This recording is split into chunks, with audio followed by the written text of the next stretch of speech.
¿De cuál región del país proviene usted y sus familiares? De la región de Cundinamarca, un pueblo llamado Nocaima. Allí fue donde nací.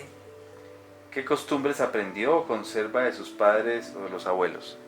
Las costumbres que aprendí fue de la responsabilidad, el respeto, la honestidad, trabajar por el otro. Esos son grandes valores y transformarlos en unas virtudes que son las virtudes que la práctica de esos valores, porque el valor está ahí, pero transformándolo en una forma práctica con el otro, ya es virtud. ¿Cuáles son los recuerdos más importantes de su infancia?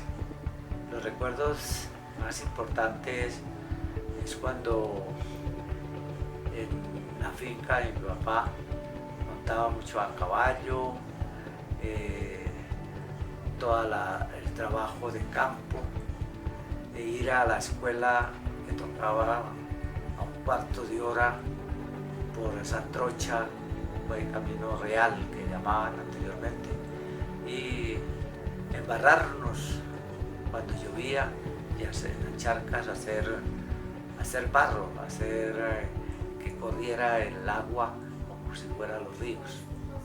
¿Cuáles eran sus juegos favoritos?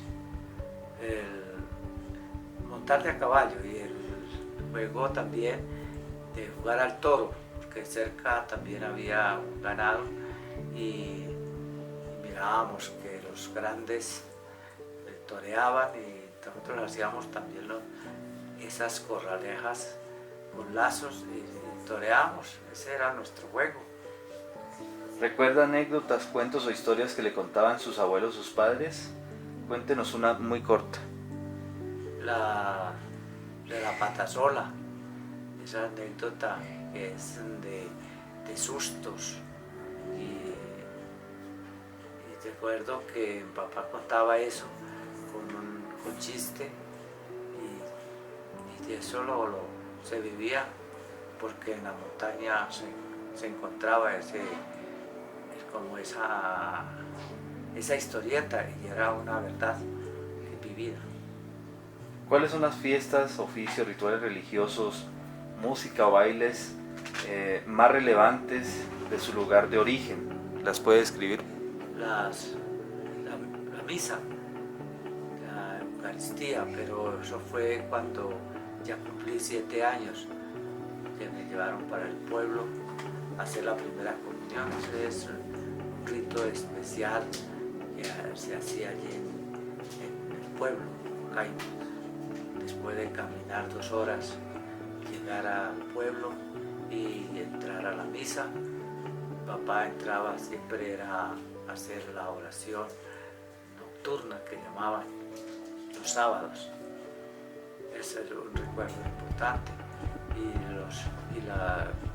el deporte, que era el básquetbol y el fútbol, que para llegar al pueblo a mirar, jugar el básquetbol, como en el campo también, en la finca. Cerca también había canchas de fútbol, que íbamos a la escuela a jugar. ¿Recuerda acontecimientos políticos que afectaron a su familia? Acontecimientos políticos. En esa época de los años 60, 70, eran los conservadores con los liberales. El pueblo de Nocaima era muy conservador, que llamaban godos, y el pueblo de La Vega era liberal, que los cachiporros. Entonces, entre ellos tenían unas pugnas y esas pugnas eran políticas, manejados así en esas épocas.